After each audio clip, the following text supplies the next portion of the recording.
But I saw on your Instagram, you're going to be playing Princess Peach. Yeah. You look more like Princess Peach than Princess Peach does, by the way. Thank you. Thank you very much. How fun was that to work with like Seth Rogen and like all those guys?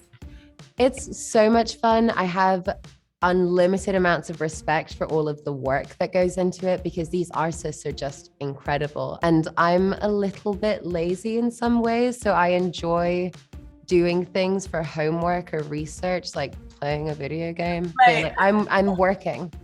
You're working. You can't interrupt me. I'm playing. You know, I need to know. So it's great. So congratulations on this movie. I love a good horror film. Thank you very much. Not only did you act and dance for this role, you sang, and I love your voice. Thank you. What was it like to record on the movie and on the soundtrack?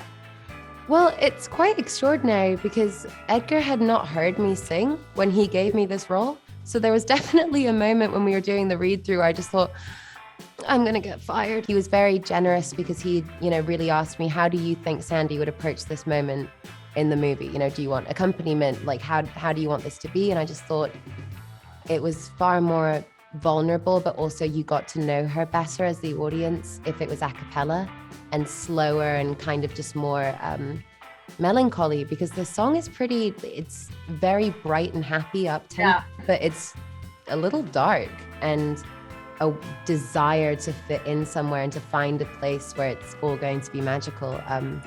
So I've loved it. I've loved getting to sing. I've always loved singing. So it's been great. 60s London for a woman who was trying to come up in that era. What did you learn about that surprised you?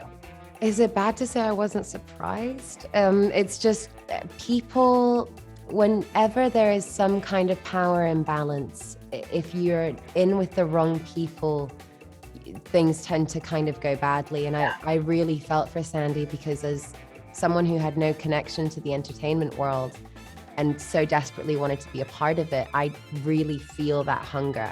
And I just happen to have been far, far luckier than Sandy is in this film. Your character, Sandy, had no fun living in the 1960s in London. But as an actor, what was that like making that transformation? I mean, it was unbelievable, especially because if you're an actor that's grown up in London, you spend a lot of time in Soho. Soho is the epicenter of our industry. And so to show up and see that production had sectioned off entire streets and have it be completely transformed into a different era, it was magical. Like Matt and I were like little kids. We couldn't believe it. It was so exciting. And it was definitely, we were aware that these were memories that we would have forever. Working with Matt and Thomas, and were there some lighter moments that you remember from set?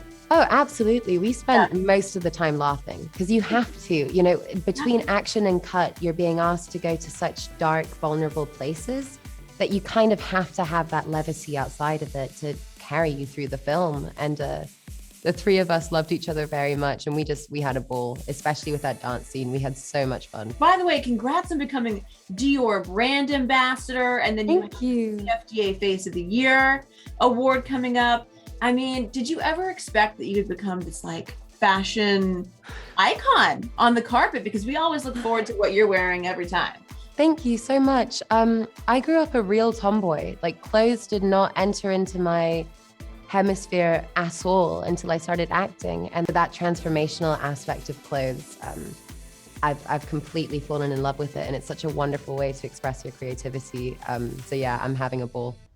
Thank you for watching. If you want more extra, hit the subscribe button and the bell so you'll never miss a video.